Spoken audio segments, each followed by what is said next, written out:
বিশ্বকাপের পর অবসর নিতে পারি। জীবনটা খুব ছোট। আমি কোরআন মুখস্থ করতে চাই এবং একদিন মসজিদের ইমাম হতে চাই।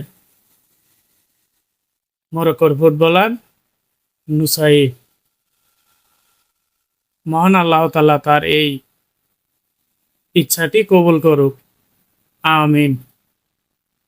তার এই মন্তব্য চলতি বিশ্বকাপের নতুন করে আলোচনায় আসে, যদিও তিনি এখনো আনুষ্ঠানিকভাবে অবসরের তারিখ নিশ্চিত করেননি।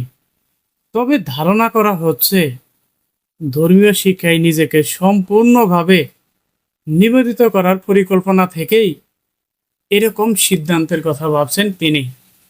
28 বছর বয়সী এই ফুটবলার জানিয়েছেন, ফুটবল বিশ্বকাপের ক্যারিয়ারে তিনি ইতি টেনে পুরোপুরি মনোযোগ দিতে চান, কোরআন মুখস্থ করা এবং ধর্মীয় সেবায় নিজেকে নিয়োজিত করতে চান।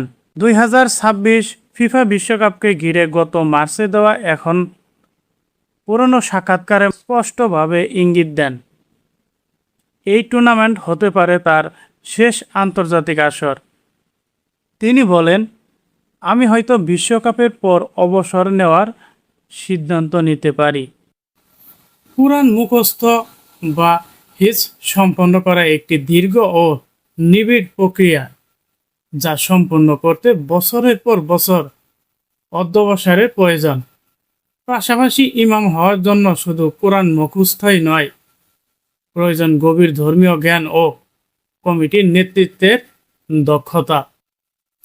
এদিকে ফুটবল ক্যারিয়ারের পাশাপাশি সাম্প্রতিক সময়ে ইসলামিক ফিটনেস প্রতিষ্ঠান ওয়াহেদ এর সঙ্গে যুক্ত হয়েছেন নাসরায়।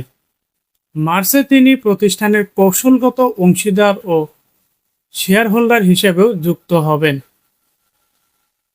যা তার ব্যক্তিগত ও আগ্রহ ও ধর্মীয় মূল্যবোধের সঙ্গে সামঞ্জস্যপূর্ণ বলে ধারণা করা হচ্ছে। সব মিলিয়ে ফুটবল বিশ্বের আলোচিত এই তারকা ভবিষ্যৎ সিদ্ধান্ত এখন ক্রীড়াঙ্গনের পাশাপাশি ধর্মীয় ও সামাজিক পরিসরেও ব্যাপক আলোচনা জন্ম দিয়েছে। তো আপনাদের সবার প্রতি একটাই দাবি থাকবে, তার জন্য মন ভরে দোয়া করবেন।